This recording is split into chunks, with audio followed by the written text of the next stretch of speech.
Kung akala nyo super kilig ang first night nila E.A. Guzman at Shaira Diaz bilang mag-asawa, well, may plot twist tayo today. Hindi siya ganon ka-exciting, pero exciting in a different way. Hi guys, it's Andrew na TV. So, EA and Shaira Diaz tied the knot last August 14 sa Silang, Cavite after 12 years of being boyfriend and girlfriend. EA was glowing. Sabi niya pa, he is the luckiest man alive. At yung vows ni Shaira, grabe, sabi niya, you waited for me and I promise you'll never have to wait again.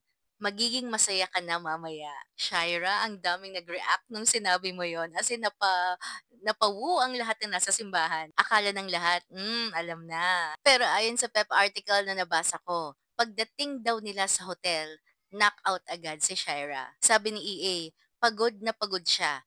Tulog agad. Sa after 12 years of waiting, ang first night nilang mag-asawa ay pahinga. EA even said, Lord, ito na ba yun? Pero ang cute, he didn't mind. He was just happy to be married finally to Shaira. Pero gano'n naman talaga guys, 'di ba? Ang real love ay hindi naman laging fireworks.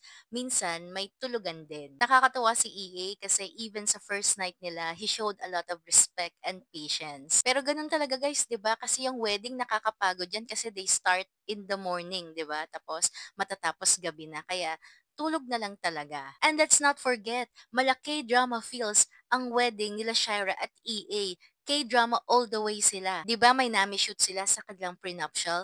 Tapos yung wedding gown ni Shaira, alam ko Korean ang designer niyan. And also, let's not forget ang witty ng kanilang hashtag.